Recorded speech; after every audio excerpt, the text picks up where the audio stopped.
Hello guys, welcome back to Ashu vlogs. ಎಲ್ಲರೂ ಹೇಗಿದ್ದೀರಾ? Hope ಎಲ್ಲರೂ ಹೆಲ್ತಿಯಾಗೂ ಹ್ಯಾಪಿಯಾಗೂ ಇದ್ದೀರಾ ಅಂತ ಅಂದ್ಕೊಂಡಿದ್ದೀನಿ. ನಾನಿವತ್ತು ಈವ್ನಿಂಗ್ ಮೇಲೇ ವ್ಲಾಗ್ಸ್ನ ಶುರು ಮಾಡಿಕೊಂಡೆ. ಇನ್ನು ತುಂಬ ಕೋಲ್ಡ್ ಆಗಿರೋದ್ರಿಂದ ನನ್ನ ವಾಯ್ಸು ಸ್ವಲ್ಪ ಕೆಟ್ಟದಾಗಿರುತ್ತೆ. ಸ್ವಲ್ಪ ಅಡ್ಜಸ್ಟ್ ಮಾಡ್ಕೊಳ್ಳಿ ಆಯಿತಾ. ಇನ್ನು ಫ್ರೆಶ್ ಅಪ್ ಆಗ್ತಿದ್ದಂಗೆ ನನ್ನ ಸಿಂಪಲ್ ಮೇಕಪ್ ಲುಕ್ ಇದೇ ಥರನೇ ಇರುತ್ತೆ. ಜಸ್ಟ್ ಒಂದು ಕ್ರೀಮು, ಸೊ ಕ್ರೀಮ್ ಹಾಕ್ಕೊಳ್ತಿದ್ದಂಗೆ ಒಂದು ಕಾಂಪ್ಯಾಕ್ಟ್ನ ಯೂಸ್ ಮಾಡಿ ಸುಮ್ಮನೆ ಟಚ್ ಅಪ್ ಕೊಡ್ತೀನಿ ಅಷ್ಟೇ. ತುಂಬ ಓವರಾಗೆ ಬೇರೆ ಬೇರೆ ರೀತಿ ಪ್ರಾಡಕ್ಟ್ಗಳನ್ನೆಲ್ಲ ತುಂಬ ಹಚ್ಕೊಳಕ್ಕೆ ಏನು ಹೋಗಲ್ಲ, ಒಳ್ಳೆ ಬೂತು ಥರ. ಜಸ್ಟ್ ಇಷ್ಟೇ ಹಾಕ್ಕೊಳ್ಳೋದು, ಒಂದು ಕ್ರೀಮು, ಒಂದು ಕಾಂಪ್ಯಾಕ್ಟ್ ಪೌಡರ್ ಅಷ್ಟೇ. ಇನ್ನು ಮೈಲ್ಡಾಗಿ ಯಾವ್ದಾರ ಒಂದು ಲಿಪ್ಸ್ಟಿಕ್ ಹಚ್ಕೊಳ್ತಿದ್ದಂಗೆ ಒಂದು ಸ್ಟಿಕ್ಕರ್ ಇಟ್ಕೊಳ್ತೀನಿ ಅಷ್ಟೇ. ನಾನು ಯಾವಾಗ ರೀಲ್ಸಿಗೆ ಏನಾರೇ ಮಾಡ್ತೀನಿ ಅಂದ್ರೂ ನಾನು ಇಷ್ಟೇ ರೆಡಿ ಆಗೋದು, ಆಗಲ್ಲ.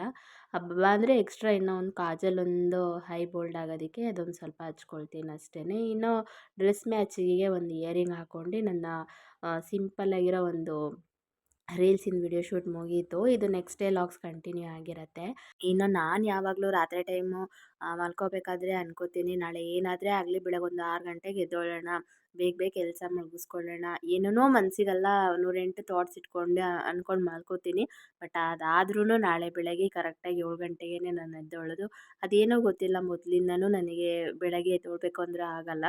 ಎಕ್ಸಾಮ್ ಟೈಮಲ್ಲೂ ಸಹ ನಾನು ರಾತ್ರಿ 1 ಗಂಟೆವರೆಗೂ ಓದ್ಕೊಳ್ತಿದ್ದೆ ಹೊರತು ಬೆಳಗಿನ ಜಾವ ಎದ್ದು ನಾನು ಓದ್ಕೊಳ್ತಾನೆ ಇರ್ತಿರ್ಲಿಲ್ಲ. ಬೆಳಗ್ಗೆ ಏನಾದರೆ ಇನ್ ಕೇಸ್ ಏನಾದರೆ ಎದ್ರೂ ಕೂಡ ಆವತ್ತಿನ ದಿನ ಫುಲ್ಲು ಮೂಡ್ ಆಫ್ ಆದಂಗೆ, ಮೈಂಡ್ ಬ್ಲ್ಯಾಂಕ್ ಆದಂಗೆ, ಮತ್ತು ಏನೋ ಫುಲ್ಲು ತಲೆನೋವು ಬಂದಂಗೆ ಆ ಥರ ಆಗ್ತಿತ್ತು. ಆ್ಯಕ್ಚುಲಿ ನನ್ನದೊಂದು ಕಾಮಿಡಿ ಇದೆ. ಏನಂದರೆ ಒಂದಿನ ಹಿಂಗೆ ಎಕ್ಸಾಮ್ ಟೈಮಲ್ಲಿ ಅಂದರೆ ಸರ್ಗಳೆಲ್ಲ ಹೇಳ್ತಿದ್ರು, ಬೆಳಗಿನ ಜಾವ ಎದ್ದು ಓದ್ರಿ, ಒಳ್ಳೆ ತಲೆಗತ್ತುತ್ತೆ, ನೆನಪಿರುತ್ತೆ ಅಂತ ಎಲ್ಲ. ಸರಿ ಆಯಿತು, ನಾವು ಒಂದು ಸಲ ಟ್ರೈ ಮಾಡೋಣ ಅಂತ ಹೇಳಿ ಟ್ರೈ ಮಾಡೋಣ ಅಂತ ಹೇಳಿ ನಮ್ಮ ಅಮ್ಮಂಗೆ ಹೇಳಿದ್ದೆ, ನನಗೆ ಬೆಳಗ್ಗೆನೇ ಎಬ್ಬಿಸಮ್ಮ, ನಾನು ಓದ್ಕೋತೀನಿ ಎದ್ದು ಅಂತ. ಸರಿ ಅಂತ ನಮ್ಮ ಅಮ್ಮನೂ ಬೆಳಗ್ಗೆನೇ ಎಬ್ಬಿಸಿದ್ರು. ನಾನು ಎದ್ಬಿಟ್ಟು ನಾರ್ಮಲಾಗಿ ಬುಕ್ಸ್ ಇಟ್ಕೊಂಡು ಕೂತ್ಕೊಂಡೆ, ಚಕ್ಲ ಬಕ್ಲ ಹಾಕ್ಕೊಂಡು ಕೂತ್ಕೊಂಡೆ. ಸೊ ಒಂದೆರಡು ಕ್ವೆಶ್ಚನ್ ಆನ್ಸರ್ ಕಲಿತಿದ್ದಂಗೆ ತೂಕುಡಿಕೆ ಸ್ಟಾರ್ಟ್ ಆಯಿತು. ಮತ್ತೆ ಇದು ಯಾಕೋ ಸರಿ ಹೋಗಲ್ಲ ಅಂಥೇಳಿ ಮತ್ತೆ ಮುಖ ತೊಳ್ಕೊಂಡು, ಅಂದರೆ ಮೊಣಕಾಲು ಉರಿ ಥರ ಕೂತ್ಕೊಂಡು, ಆವಾಗಾದರೆ ಒಂದು ಸ್ವಲ್ಪ ಬೇರೆ ಥರ ಇದಾಗುತ್ತಲ್ಲ ಅಂಥೇಳಿ ಅದೇ ಮಂಡಿ ನೋವಾದಂಗೆ ಆಗುತ್ತೆ, ಆವಾಗ ಎಚ್ಚರಿಕೆ ಇರುತ್ತೆ ಅಂತ ಮೊಣಕಾಲು ಥರ ಊರ್ಕೊಂಡು ಕೂತ್ಕೊಂಡು, ಈಗ ಪ್ರೇಯರ್ ಮಾಡ್ತೀವಲ್ಲ ಆ ಥರ ಕೂತ್ಕೊಂಡು ಮುಂದೆ ಬುಕ್ ಇಟ್ಕೊಂಡು ಓದ್ಕೋತಾ ಇದ್ದೆ. ಓದ್ಕೋತಾ ಹಂಗೆ ಮಲ್ಕೊಂಬಿಟ್ಟಿದ್ದೀನಿ. ಬುಕ್ಸ್ ಮೇಲೆ ಮಂಡಿ ಊರ್ಕೊಂಡು ಹಂಗೆ ಬುಕ್ಸ್ ಮೇಲೆ ಮಲ್ಕೊಂಡಿದ್ದೀನಿ. ಈ ನಮ್ಮಮ್ಮ ಏನು ಮಾಡಿದ್ದಾರೆ, ಪಕ್ಕದ ಮನೆಯವರು ಆಂಟಿನ ಕರ್ಕೊಬಂದ್ಬಿಟ್ಟು ತೋರಿಸ್ಕೊಂಡು ನಗಾಡ್ತಾ ಇದ್ದಾರೆ. ನೋಡು, ಓದ್ಕೋತೀನಿ ಅಂತ ಹೇಳ್ಬಿಟ್ಟು ಎಕ್ಸಾಮಿಗೆ ಕೂತ್ಕೊಂಡು ನಮಾಜ್ ಮಾಡಂಗೆ ಕೂತ್ಕೊಂಡು ಮಲ್ಕೊಂಡವ್ಳು ನೋಡು ಅಂತ. ಅವ್ರು ನಗಾಡ್ತಿದ್ದಾರೆ, ಆಮೇಲೆ ಎಚ್ಚರಿಕೆ ಆಗ್ತಿದೆ. ಆಮೇಲೆ ಎದ್ದು ಹೋಗಿ ಮುಖ ತೊಳ್ಕೊಂಡು ಮತ್ತೆ ಮಲ್ಕೊಂಡೆ. ಓದಕ್ಕೆ ಹೋಗಿಲ್ಲ, ಮತ್ತೆ ಮಲ್ಕೊಂಡೆ. ಸೊ ಆ ಥರ ನನಗೆ ಏನೇ ಆದ್ರೂ ಬೆಳಗ್ಗೆ ಟೈಮಲ್ಲಿ ಎದ್ದೇಳೋಕ್ಕೆ ನಿಜವಾಗ್ಲೂ ಆಗೋದಿಲ್ಲ. ಸೊ ತುಂಬ ಪ್ರಯತ್ನ ಪಡ್ತೀನಿ ಬೆಳಗ್ಗೆ ಒಂದು 6 ಗಂಟೆ 5 ಗಂಟೆಗಾದರೆ ಎದ್ದೇಳಬೇಕು ಅಂತ. ಸೊ ಫಸ್ಟ್ 6 ಗಂಟೆಗೆ ಎದ್ದೇಳೋಣ, ಆಮೇಲೆ 5 ಗಂಟೆಗೆ ಹೋಗೋಣ. ಈಗ ಜಸ್ಟ್ 7 ಗಂಟೆಗೆ ಎದ್ದೇಳೋಕ್ಕೆ ಸ್ಟಾರ್ಟ್ ಮಾಡಿದ್ದೀನಿ ಮದುವೆ ಆಗಿದ್ದರಿಂದ. ಅದಕ್ಕಿಂತ ಮುಂಚೆ 10 ಗಂಟೆ 10:30 ಆ ಥರನೇ ಆಗ್ತಿತ್ತು. ಯಾಕೆಂದರೆ ನಮ್ಮ ಒಂದು ಸ್ಕೂಲ್ ಬಂದುಬಿಟ್ಟು ಕಾಲೇಜು, ಸ್ಕೂಲು ಎರಡೂ ಒಟ್ಟಿಗೆ ಇತ್ತು. ಬೆಳಗ್ಗೆ 7 ಗಂಟೆಯಿಂದ 11:30ವರೆಗೂ ಕಾಲೇಜ್ ಇರ್ತಿತ್ತು. ಹೈಸ್ಕೂಲ್ ಬಂದು 11:30ಇಂದ 6 ಗಂಟೆಯಿಂದ ಸ್ಟಾರ್ಟ್ ಆಗೋದು. ನಾನು ರಾತ್ರಿ ಟೈಮಲ್ಲಿ ತುಂಬ ಓದ್ಕೋತಿದ್ದೆ, 1:30 2 ಗಂಟೆವರೆಗೂ ತುಂಬ ಓದ್ಕೊಳ್ತಿದ್ದೆ. ಅಂದರೆ ಈಗ 10th ಎಕ್ಸಾಮ್ ಬಂದಾಗ ನಮಗೆ ತುಂಬ ಪ್ರೆಷರ್ ಆಗ್ತಿತ್ತಾ, ತುಂಬ ಪುಷ್ ಮಾಡೋರು ಓದೋಕ್ಕೆ. ಅಂದರೆ ಡೈಲಿ ಟೆಸ್ಟ್ ಇರೋದು, ಆ ಥರದ್ದು ಏನಾದರೆ ಒಂದು ಕ್ವೆಶ್ಚನ್ ಆನ್ಸರ್ ಕೇಳೋದು ಆ ಥರ ಎಲ್ಲ ಮಾಡ್ತಿದ್ರು. ಹಂಗಾಗಿ 1:30ವರೆಗೂ ಓದ್ಕೊಳ್ತಾನೆ ಇರ್ತಿದ್ದೆ. ಹಾಗಾಗಿ ಬೆಳಗ್ಗೆ ಟೈಮಲ್ಲಿ ನಾನು 10:30 11 ಗಂಟೆಗೆ ಎದ್ದು ಆಮೇಲೆ ರೆಡಿ ಆಗ್ತಿದ್ದಂಗೆ ಯೂನಿಫಾರ್ಮ್ ಹಾಕ್ಕೊಂಡು ಸ್ಕೂಲಿಗೆ ಹೋಗ್ತಿದ್ದೆ. ಇವಾಗೆಲ್ಲ ಹಂಗೇನಿಲ್ಲ, ಇವಾಗ ಬೆಳಗ್ಗೆನೇ ಇದೆ ಸ್ಕೂಲು, ಆವಾಗ ನಮಗೆ ಹಂಗಿತ್ತು. ಬಟ್ ಈಗ ಅದೇ ಸ್ಕೂಲಲ್ಲಿ ಅದು ಕಂಪ್ಲೀಟಾಗಿ ಸ್ಕೂಲ್ ಮಾಡಿದ್ದಾರೆ, ಕಾಲೇಜ್ ಅಪೋಸಿಟ್ ಮಾಡಿದ್ದಾರೆ.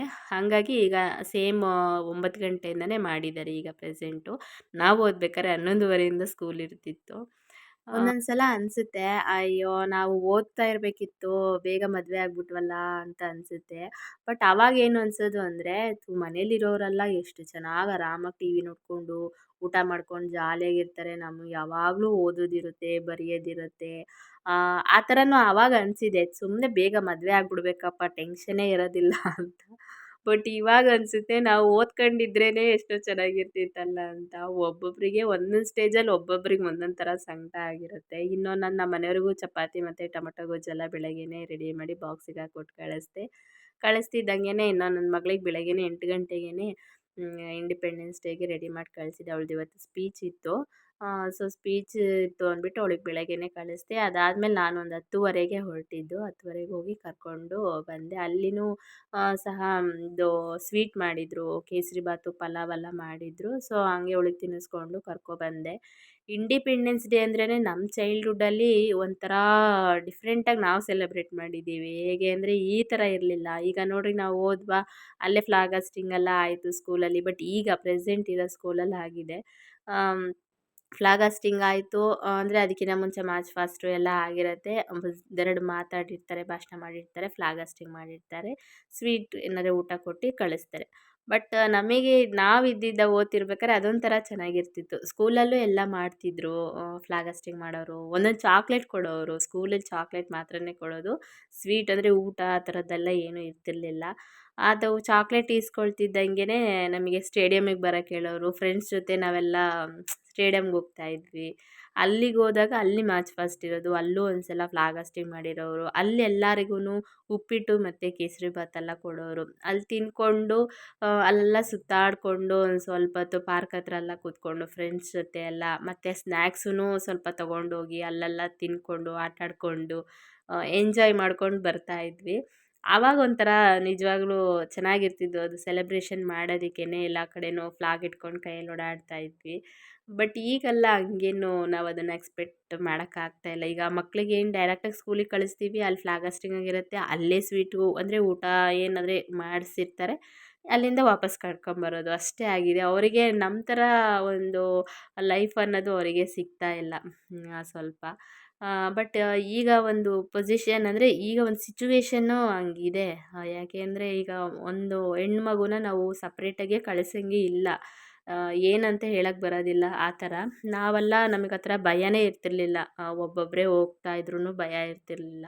ಬಟ್ ಇವಾಗಂತೂ ನನ್ನ ಮಗಳಿಗೆ ಒಬ್ಬಳಿಗೆ ಅಂಗ್ಡಿಗೆ ಕಳಿಸ್ಬೇಕಂದ್ರೂ ಹೆದ್ರುಕೊಳ್ತೀನಿ. ಅದಕ್ಕೆ ಕಳ್ಸೋಕ್ಕೆ ಹೋಗೋದಿಲ್ಲ. ಇನ್ನು ಬರ್ತಿದ್ದಂಗೆಯೇ ಸಾಂಬಾರು ಮಾಡಿಕೊಂಡೆ. ಅಂದರೆ ಲಂಚಿಗೆ ಏನೂ ಪ್ರಿಪೇರ್ ಮಾಡಿರಲಿಲ್ಲ. ಹಾಗಾಗಿ ಬೇಳೆ ಮತ್ತು ಮಿಕ್ಸ್ ತರಕಾರಿ ಹಾಕಿ ಸಾಂಬಾರು ಮಾಡ್ಕೊಳ್ತಾ ಇದ್ದೀನಿ. ಈ ಥರ ಮಾಡಿಕೊಂಡ್ರೆ ಒಂದೊಂದು ಸಲ ಚೆನ್ನಾಗಿರತ್ತೆ. ಅಂದರೆ ಸಪ್ರೇಟಾಗೆ ಬೇಳೆ, ಬೆಳ್ಳುಳ್ಳಿ ಬೇಯಿಸ್ಕೊಂಡು ಆಮೇಲೆ ತರಕಾರಿ ಜೊತೆ ಒಗ್ಗರಣೆ ಹಾಕ್ಕೊಂಡ್ರೆ ಚೆನ್ನಾಗಿರತ್ತೆ. ಎಲ್ಲ ಒಟ್ಟಿಗೆ ಕೂಗಿಸ್ಕೊಂಡು ಮಾಡಿದ್ರೆ ಅದ್ರ ಟೇಸ್ಟೇ ಒಂಥರ ಇರುತ್ತೆ. ಒಂದು ಸಲ ಟ್ರೈ ಮಾಡಿ ನೋಡಿ. ಇನ್ನು ಸೈಡ್ ಡಿಶ್ಶಿಗೆ ಅಂತ ಹೇಳಿ ಬಜ್ಜಿನೇ ಮಾಡಿಕೊಂಡೆ. ಬಾಳೆಕಾಯಿ ತಂದಿದ್ರು ನಮ್ಮ ಮನೆಯವರು. ಸೊ ಅದರಲ್ಲೇ ಬಜ್ಜಿ ಮಾಡ್ಕೊಳ್ತಾ ಇದ್ದೀನಿ.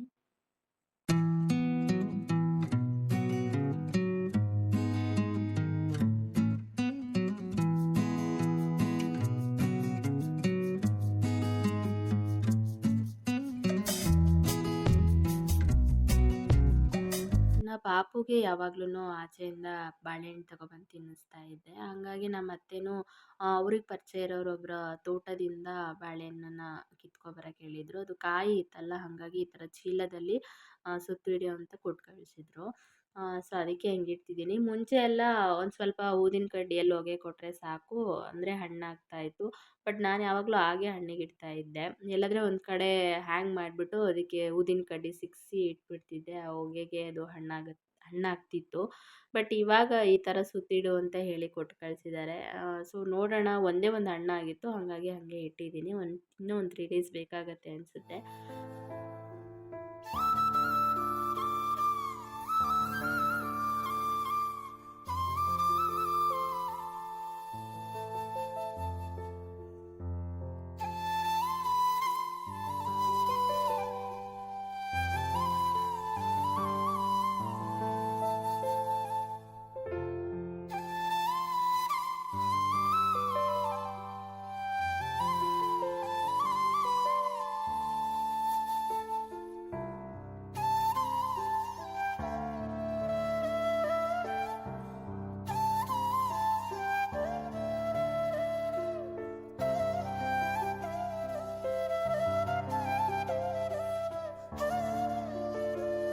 ಇನ್ನು ನನಗೆ ಯಾವಾಗಲೂ ಇತ್ತೀಚೆಗೆ ಒಳಗೆ ಆಗಲಿ ಹೊರಗಡೆನೇ ಆಗಲಿ ಗ್ರೀನರಿಯಾಗಿ ಇಟ್ಕೋಬೇಕು ಅಂತ ಅನ್ಸಕ್ಕೆ ಶುರುವಾಗಿದೆ. ಏನೋ ಒಂದು ಪಾಸಿಟಿವ್ ಎನರ್ಜಿ ಸಿಗ್ತಾ ಇದೆ.